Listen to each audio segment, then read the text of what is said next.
নমস্কার বন্ধুরা, আমি Riya. This is all about share. তো আজকে আমি তোমাদেরকে দেখাবো ভার্মিসেলি রেসিপি। তো তোমরা তো দেখলেই প্রথমে যে প্যাকেট দুটো আমি নিয়েছি মনপসন্দের রাইস ভার্মিসেলি। এটা কিন্তু ময়দার নয়, এটা রাইসের চালের তৈরি। আর এইদিকে ভালো করে ভার্মিসেলিটা সেদ্ধ বসিয়ে দিয়েছি। তাতে দিয়েছি আমি একটু নুন আর একটু রিফাইন্ড তেল।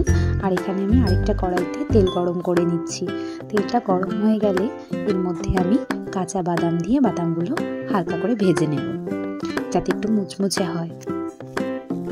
আর এই রেসিপিটা আপনাদের কেমন লেগেছে সেটা কিন্তু অবশ্যই আমাকে কমেন্ট করে জানাবেন। এই রেসিপিটা কিন্তু মনে করলে বাচ্চাদেরকেও করে দিতে পারেন, বাচ্চারাও কিন্তু খাবে ভালো। আর এর মধ্যে তো কোনো রকম ময়দা নেই, এটা চালের তৈরি, তো বাচ্চারাও কিন্তু অবাধে খেতে পারে। তো এর মধ্যে আমি এই যে বাদামটা ভেজে নিয়েছি, এবার বাদামটা তুলে আমি রেখে দেবো সাইডে। আর এদিকে যে ভার্মিসেলিটা সেদ্ধ করেছিলাম সেটা এই ঝাঁঝরিতে নিয়ে আমি ভালো করে আরেকবার ঠান্ডা জল দিয়ে ধুয়ে নিয়েছি। আপনারাও কিন্তু প্রত্যেকে এই কাজটা কিন্তু করবেন, এই স্টেপটা করতেই হবে, কারণ ঠান্ডা জল দিয়ে না ধুলে এটা কিন্তু একদম কাদা কাদা মতো হয়ে যাবে। তারপরে এর মধ্যে একটু রিফাইন্ড তেল দিয়ে আমি ভালো করে মেখে রেখে দিয়েছি। আর তারপরে আমি নিয়ে নিয়েছি গাজর, টমেটো আর পেঁয়াজ কুচি। এক এক করে এই সবজিগুলো আমি কিন্তু ভেজে ভেজে নেব। আর এইদিকে আমি গাজরটা ভাজছি, ততক্ষণে গাজরটা ভাজা হয়ে গেলে এর মধ্যে দিয়ে দেবো পরিমাণ মতো নুন, পরিমাণ মতো হলুদ।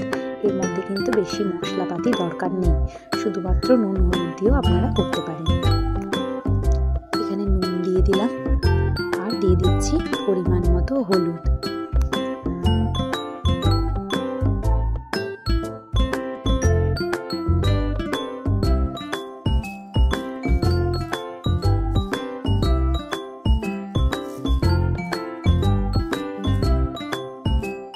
গাজরটা ভাজা হয়ে গেলে আমি এর মধ্যে দিয়ে দিলাম পেঁয়াজগুলো।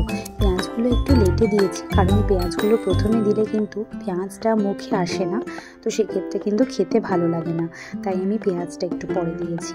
তারপরে দিয়ে দিচ্ছি টমেটোগুলো। টমেটোগুলো ইচ্ছে করলে আপনারা আর একটু কুচি করেও দিতে পারেন, তবে সকালে আমার খুবই ভীষণ জলদি ছিল, তাই জন্য আমি তাড়াতাড়ি করে এটা করে নিয়েছি। তো অসুবিধা কিছু নেই, তারপরে আপনি ভেঙে দিতে পারেন, মানে খুন্তিতে করে, আমি সেটাই করেছি। তো তারপরেই আমি একে একে দিয়ে দিয়েছি ভার্মিসেলিগুলো। এই দেখুন, এইভাবে ভার্মিসেলিগুলো একটু একটু করে দেবো আর মেলাতে থাকবো। তো মেলানোটা খুব সুন্দরভাবে করতে হবে। সাথে দিয়ে দেবেন একটুখানি চিনি, আর যেহেতু গাজর রয়েছে চিনিটা না দিলেও চলবে। আর তারপরে বাদামগুলো দিয়ে দিয়েছিলাম, আর তারপরে নেড়ে নিয়েছি। এই যে তৈরি আমার ঝুরঝুরে একদম ভার্মিসেলি। এটা কিন্তু খেতে ভীষণ স্বাদ হয়, ভীষণ স্বাদ হয়, সত্যি বলছি। কোনো রকম মশলা ছাড়াই এটা খেতে খুব ভালো লাগে। তো তারপরেই সন্ধ্যেবেলা আমরা চলে গিয়েছিলাম বিশ্ব ক্ষুদ্র বাজার, মানে হস্তশিল্প মেলা। আমাদের বোলপুরে চলছে হস্তশিল্প মেলা, তোমরা অনেকেই জানো। তো এই মেলাটা কিন্তু অনেকটা জায়গা জুড়ে হয়, কিন্তু খুব ছোটোর মধ্যে হয়। আর অনেকটা জায়গা, মানে হাতে বানানো সমস্ত জিনিস এখানে পাওয়া যায়। আমাদের তো ভীষণ ভালো লাগে এই মেলাটা। তো আদিকে নিয়ে চলে এলাম সন্ধ্যের দিকে, ওর বাবা আমি দুজনে মিলে। আদি তো এখানে এসে ভীষণ খুশি হয়েছিল, ভীষণ। ও তো দৌড়ে বেড়াচ্ছিল চারিদিকে, ওকে তো ধরাই যাচ্ছিল না একদম। আর এমন ছুটছে, ওকে তো মানে আমরা তো এইভাবে ভাবতেই পারছি না ওকে কীভাবে ধরে রাখবো। তো বারবার নিচে নামতে চাইছিল, কোলে একবারই থাকতে চাইছিল না। তবে আজকে কি ভাগ্যক্রমে সে কিন্তু টুপিটা খোলেনি, টুপিটা তার কানেই ছিল। তো কানে আর মাথাতে যে মানে হনুমান টুপি পরিয়ে দিয়েছিলাম, তো সেটা কিন্তু ছিল, রেখেছিল, মানে খুলে দিচ্ছিল না বারবার। আর চারিদিকে তো বেশ ঠান্ডাই রয়েছে এখনও, তাই একটু ভয়ই লাগে। তো তারপরে এই যে এখানে এসে বিভিন্ন জায়গা ঘুরে তারপর ছবি টবি তোলা হলো।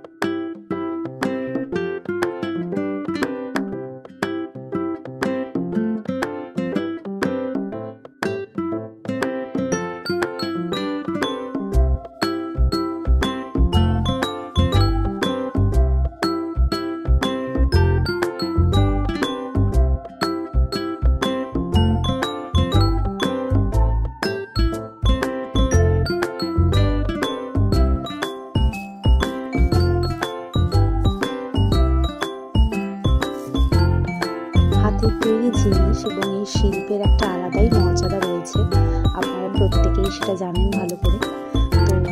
তো এগুলো দেখতেও বেশ ভালো লাগে, আর এনারা অনেক পরিশ্রমও করেন সত্যি। তো লোক থাকে, অনেক লোকই আসে।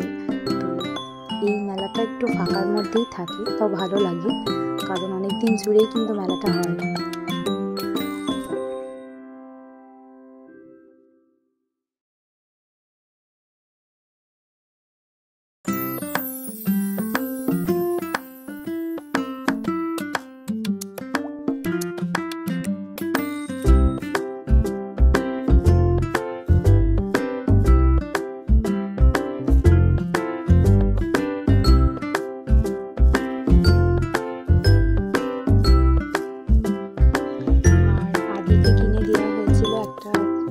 ছোট ডগি, তো সারপ্রাইজের মধ্যে ওটা ওর খুব পছন্দ হয়েছিল। আর এবার আমাদের ঘোরার পালা শেষ, এবার আমরা বাড়ি ফিরে যাচ্ছি। এরপরেও আমরা একটা জায়গায় গিয়েছিলাম, মানে আগে কিছু ড্রেসেস কিনতে, তো সেই ভিডিওটা তোমাদের সাথে পরে শেয়ার করবো অবশ্যই পরের ভিডিওতে। আর এই যে দেখুন হাতে নিয়ে ঘুরছি, হাতে নিয়েই যাবে, মানে ও আমাদেরকে দেবে না ওটা। আর ওটার নাম দিয়েছে জাগ্গু, মানে সেই ডিমের একটা কার্টুনের নামে ওটার নাম দিয়েছে। ফেরার সময় একটা চাউমিন খেয়ে তারপরে বাড়ি চলে এসেছিলাম, সেটা আর ভিডিও করতে পারিনি, আদি এত দুষ্টুমি করছিল সেই জন্য। তো আজকের ভিডিওটা এখানেই শেষ করছি, ফিরছি আবার নতুন ভিডিও নিয়ে। ধন্যবাদ।